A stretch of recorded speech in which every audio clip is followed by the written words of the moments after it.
My experience with the blended learning process mainly just has to do with the few lessons that I've started to incorporate that encourage the blended learning. The main ones that I've kind of stuck with have to do with the sustaining model, flipped classroom, where I have taken class lectures, made videos about them, and then posted them onto Google Classroom for my students to be able to access and complete notes and other activities that go along with that. The other thing that I've done is station rotation, where I have, so far it's just been 4 stations where students spend 20 minutes at each station doing primary source document analysis, looking at vocabulary and other important concepts and terms involved with the unit for social studies that's in question, as well as collaboration, researching things online, and just doing that face-to-face and technological, activity during the lesson. As far as just kind of reflecting on lessons and just looking at the implementation of the blended learning model, student engagement and ownership has gone up a lot.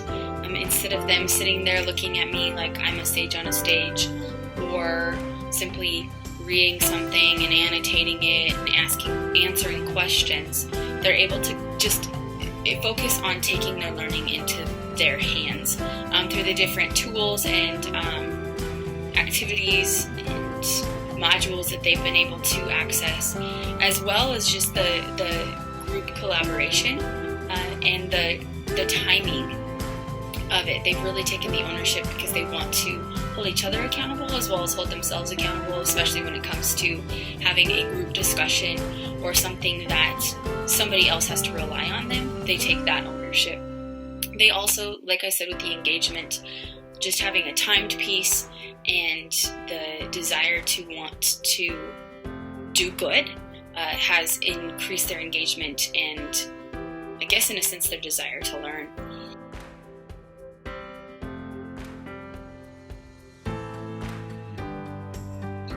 Hi, this is Sandy Jones, and I'm a 6th grade language arts teacher at Canyon City Middle School, and I'm going to be talking about student engagement. And what I did was have students read a play, and it was Anne of Green Gables, and it was it's a play that I haven't used in a couple of years, and it was neat to see the excitement generated by a classic, and a lot of characters were introduced to Anne Shirley, Anne with an E, and it generated a lot of excitement. And I think part of that was because of the flipped classroom model. They were able to, at home, access YouTube videos and Gettys. It was assigned for them to do at home, and they thoroughly enjoyed that. My paraprofessional even watched the entire series, which is 7 novels, in a 1-week time period. So she kind of harassed me because she was glued to it, and it was just this amazing character for her. And the kids were the same. There were quite a few students that said that they got interested in the character Anne Shirley, and they watched it on Netflix, and they watched the whole 7 novels. So it was kind of neat to have that engagement and to introduce a classic piece of work in literature and have students excited about it. So technology really does make a difference, and it's helpful for a lot of students and adults.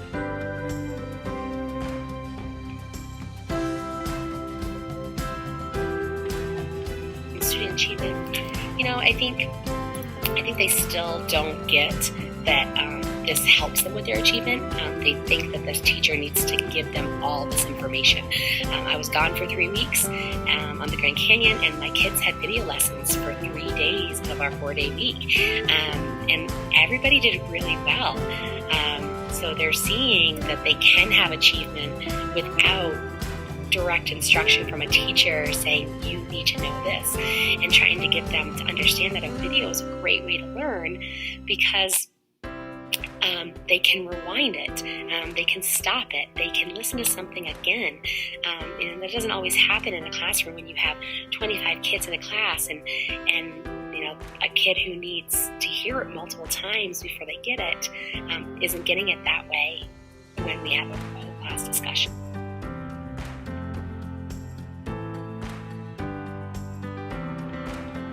One struggle I think I've had with teaching math online especially is just the retention. I think a lot of the time students will watch the videos and then they don't really understand what it was they watched. I think they turn it on and then tune it out.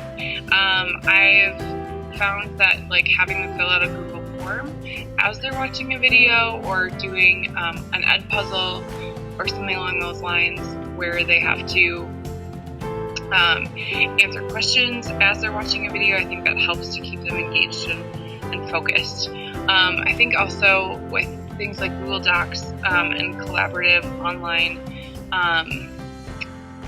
written responses, I've had a hard time with students being able to write out their work and show their work.